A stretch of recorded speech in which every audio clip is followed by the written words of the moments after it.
నేను చెప్తా ఉన్నా, మీ ప్రభుత్వం ఎల్లకాలం ఉండదు, మీ ప్రభుత్వం ఎల్లకాలం ఉండదు. ఒక తప్పుడు సాంప్రదాయానికి మీరు బీజం వేస్తా ఉన్నారు. ఇదే తప్పుడు సాంప్రదాయం ఒక సునామీ అవుతుంది.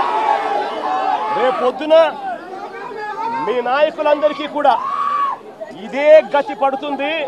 ఇదే జైల్లోనే మీరంతా కూడా ఉంటారు. ఇది కూడా గమనించుకోండి అని చెప్తా ఉన్నా. ఒక తప్పుడు సాంప్రదాయానికి మీరు నాంది పలుకుతా ఉన్నారు. ఒక తప్పుడు పద్ధతికి మీరు నాంది పలుకుతా ఉన్నారు. మార్పు తెచ్చుకోకపోతే మాత్రం రెడ్ బుక్లు మీరు ఒక్కరే పెట్టుకుంటారని చెప్పి మీరు అనుకుంటున్నారేమో. రెడ్ బుక్ పెట్టుకోవడం అన్నది చాలా సులభమైన పని. రెడ్ బుక్ పెట్టుకోవడం అన్నది చాలా సులభమైన పని.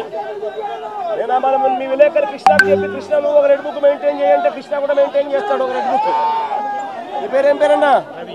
రవికి చెప్పి, రవి నువ్వు ఒక రెడ్ బుక్ మెయింటైన్ చేయ రవి అని అంటే రవి కూడా మెయింటైన్ చేస్తాడు. అదే పెద్ద ఘనకార్యం కాదు, గొప్ప పని కాదు. ఆ తర్వాత రెడ్ బుక్లో పెట్టిన పేర్లన్నీ చూసుకొని వాళ్ళని ఇరికించడము, వాళ్ళ ఇళ్లను ధ్వంసం చేయడము, వాళ్ళ ఆస్తులను ధ్వంసం చేయడము, వాళ్ళ మీద దొంగ కేసులు పెట్టడము, ఇదే ఒక పరిపాలన కింద రాజ్యాధికారం చేయడం మొదలు పెడితే మాత్రం రాజ్యాధికారం ఎలా ఉంటుంది అని అంటే ఇప్పుడు చంద్రబాబు నాయుడు గారి పాలన ఎలా ఉందో అలా ఉంటుంది. చంద్రబాబు నాయుడు గారి ప్రభుత్వం వచ్చి 3-4 నెలలు కూడా కాయిపోలా. ఈ 3-4 నెలల్లో చంద్రబాబు నాయుడు గారి పరిపాలన ఎంత దారుణంగా ఉంది అని అంటే నిజంగా నాకు ఆశ్చర్యం కలిగించే విషయాలు, ఆశ్చర్యం కలిగించే విషయాలు కనిపిస్తాయి. ఇదే పెద్ద మనిషి చంద్రబాబు నాయుడు గారు ఎంత రెడ్ బుక్ పాలనలో నిమగ్నమై ఉన్నాడు అని అంటే, పరిపాలన ఎంత గాలికి వదిలేశాడు అని అంటే, ఇదే పెద్ద మనిషి చంద్రబాబు నాయుడుకు తుఫాను వస్తూ ఉంది అని సంకేతం తెలుసు. బుధవారం నాడే తుఫాను, శుక్రవారం సాయంత్రం నుంచి తుఫాను రాబోతా ఉంది, భారీ స్థాయిలో వర్షాలు పడతాయి, అతి భారీ వర్షాలు కురుస్తాయి శుక్రవారం సాయంత్రం నుంచి అని తనకు అలర్ట్ వచ్చింది. బుధవారం నాడే చంద్రబాబు నాయుడు దగ్గర బుధవారము, గురువారము, శుక్రవారం మధ్యాహ్నం దాకా టైం ఉండేది.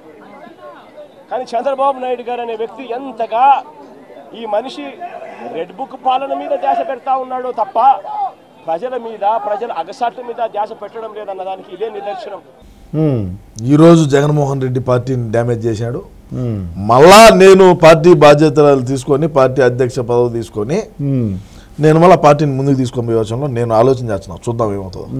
ఇందాక అహంకారం అన్నావు. అహంకారం అంటే బీఆర్ఎస్, ఇక్కడ కేసీఆర్ కూడా అహంకారానికి ఉంది. మరి అప్పుడన్నా తెలుసుకోవాలి కదా మీ జగన్మోహన్ రెడ్డి. తెలియదు, పక్క రాష్ట్రం గురించి నాకు అవసరం లేదు. మన రాష్ట్రం వినాయకపోయింది, మంది మనం చూసుకుంటే సరిపోతుంది. పక్కన వాళ్ళు చూడాల్సిన పని లేదు. ఇప్పుడు కొత్తగా ఒక సిద్ధాంతం వచ్చింది, 11 మంది గెలిచారు.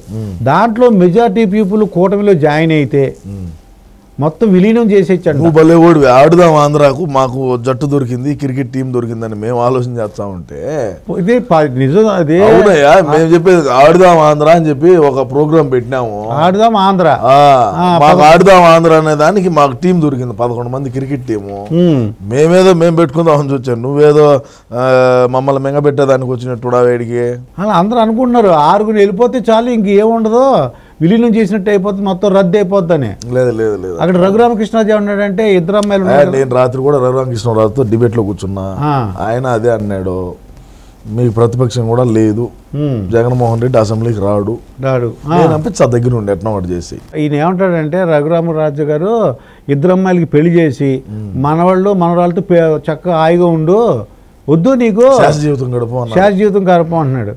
మరి సలహా ఇవ్వచ్చు కదా శివరాజు. చూద్దాం రేపు ఎల్లుండి అపాయింట్మెంట్ ఉన్నదే, పోయి కలిసి చెప్తా. శివరాజు గారు మరి జోగి రమేష్ అని ఉన్నాడు అన్నాడు.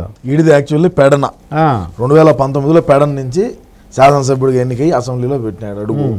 చంద్రబాబు నాయుడు ఇంటి మీదకి దొమ్మికి పోయినాడు 10 మందిని గోళాలు వేసుకొని. అప్పుడు అన్న చిక్కటి చిరునవ్వుతో ఒక చిరునవ్వు నవ్వి అన్న వికసించిపోయి అన్న ఆనందాలు పొంగిపోయి ఆనందం అంతా అప్పుడు జోగి రమేష్ అన్నకు మంత్రి పదవిని కేటాయించినారు. పేరు నాన్న కూడా ఉన్నాడు, పేరు నాని. ఏమైంది వాడు రీల్స్ చేసుకునే నా కొడుకు టికెట్ ఇస్తారేమయ్యా, వీడి భార్య ఒకటి మాడవాడితో లేచిపోయింది. పేరు నాని ముందు పెళ్ళాము మార్వాడోని దొడుకోపోయింది. ఈడు మళ్ళా పెళ్లి చేసుకున్నాడు. ఈడు సచ్చోడు ఒకడు పుట్టాడు. చెక్కినిట్టు ఉంటావు మొహం కూడా ఒకటిది. సరే ఎటైతే అటు కానీ అని చెప్పి జగన్మోహన్ రెడ్డి కాళ్ళలో గడుపులో పట్టుకొని పేరు నాని తెలివినోడు ఎట్లా పక్క ఎత్తిపోతుంది, ఎత్తిపోతల పథకమేనిది, పిల్లోడికి ఇచ్చినామంటే నా కొడుకు కదా వాడు పిల్లోడు అందుకని చెప్పి ఓట్లు లేదని ఇట్లా తిప్పుదామని చెప్పి కన్నా కొడుకుని కూడా బలి చేసిన నా కొడుకు ఈడు. వాడు పాపం ఇన్స్టాలో రీల్స్ చేసుకుంటా ఉంటాడు. ఇన్స్టాగ్రామ్ లో రీల్స్ చేసుకునే వాడికి శాసనసభ్యుడు టికెట్ ఇచ్చాడు మా వాడు. వీడికి దమాకు ఉంటాయి కదా ముందు, వీడి వయసు ఎంత, వీడి సామర్థ్యం ఏంది, వీడి దీన్ని జయించుకొని రాగలుగుతాడా అని చెప్పి అడగాలి కదా. లే నీకు ఎమ్మెల్యే టికెట్ అని కేటాయించా ఇచ్చినాడు. దుర్గాప్రసాద్ మా పార్టీలో ఎట్టుంటుందంటే శాసనసభ్యులు కానీ శాసనసభ్యులే ఎక్కువగా ఎట్టుంటుందంటే శాసనసభ్యులు ఎర్రచందనం అక్రమంగా రవాణా తోలలా, ఎర్రచందనం పీడీ యాక్టులు ఉండాలా, హత్యాయత్నం కేసులు ఉండాలా, బైండ్ ఓవర్లు ఉండాలా, రౌడీ షీట్ ఉండాలా, మైనింగ్ మాఫియా చేయాలా, ఇది శాండ్ మాఫియా చేయాలా, గంజాయి, డ్రగ్స్, ప్రభుత్వ స్థలాలు, మఠం భూములు అని ఉంటాయి తెలుసా? మఠం భూములు. అవునవును, మఠం భూములు కబ్జాలు పెట్టాలా, చెరువులు కబ్జా చేయాలా. అదేవిధంగా ఎస్సీ ఎస్టీ బీసీ మైనారిటీలకు సంబంధించినటువంటి ల్యాండ్ ఏదైతే మంచి రేట్లు ఉన్నాయో వాటిని 2 కోట్లు ఉన్నటువంటి ఎకరా 20 లక్షలకే కొనాలా. ఇప్పుడు భోగాపురం ఎయిర్పోర్ట్ దగ్గర 2 కోట్ల ఎకరం, నువ్వు ఫోన్ చేసి కనుక్కున్నా ఇట్నే ఉండాలి. కనుక్కోండి, 2-3 కోట్లు ఉంటది. భోగాపురం ఎయిర్పోర్ట్ చుట్టూ పరిసర ప్రాంతాల్లో 1 ఎకరం వచ్చి 2 కోట్లు, ఒక్కొక్క ఎకరం 20 లక్షలకు కొన్నాం మేము. జగన్మోహన్ రెడ్డి తాలూకా పులివెందుల నుంచి వచ్చినాము. 20 లక్షలు ఇస్తారా లేకుంటే గోడ కట్టేయమంటారా? గోడ కడితే ఏది రాదు. సంతకం పెట్టి డాక్యుమెంట్ల మీద సంతకం పెట్టినామంటే 20 లక్షలు లెక్క వస్తుంది. Choice is yours. 461 ఎకరా 20 లక్షలు చెప్పును 20 లక్షలు చెప్పును కొనేసాం. అది ఈ విధంగా ఉంటుంది మా యొక్క పరిపాలన. ఈ విధంగా ఉండేటువంటి వాళ్ళకే మేము శాసనసభ్యులుగా టికెట్ ఇచ్చాము. ఇప్పుడు చిత్తూరు జిల్లా తీసుకున్నారంటే చిత్తూరు జిల్లా కాదు, చిత్తూరే. చిత్తూరు తీసుకున్నారంటే ఆడ విజయానంద రెడ్డి ఎవడు పేరు, వాడు స్మగ్లరు. తెలుగుదేశం పార్టీ హయాంలో పీడీ యాక్ట్ పెట్టి రాజమండ్రి సెంట్రల్ జైల్లో మగ్గుతా ఉన్నాడు. అన్న అధికారంలోకి వస్తానే 28 రోజులకు వాడిని బయటికి తెచ్చి నువ్వు గ్రౌండ్ లెవెల్లో తిరగరా, నీకు 2024లో ఎమ్మెల్యే టికెట్ నీకు ఇచ్చాను అని చెప్పి ఓడికి ఆర్డర్ ఉంటారు. టింగిటింగ్లు తీసుకొని ఉండిలో వేసుకొని వాడిని తిప్పి చేశాడు. ఏమైందా ఆడ గెలుపుతావు. ఏది ఏమైనట్టుకి దుర్గా గారు మేము బటన్ నొక్కినాము, అన్ని జరిగినాయి. 1,70,000 కోట్లు అండి బటన్ నొక్కిస్తాను. బటన్ నొక్కినాము. మరి ఈ బటన్ నొక్కడంలో పిల్లిలు తిన్నాయా, కుక్కలు తిన్నాయా, పందులు తిన్నాయా, చీమలు తిన్నాయా, లేకంటే ఇంకెవరన్నా తిన్నారా అనేది మేము తెలుసుకునేదానికి కొద్దిగా టైం పడుతుంది.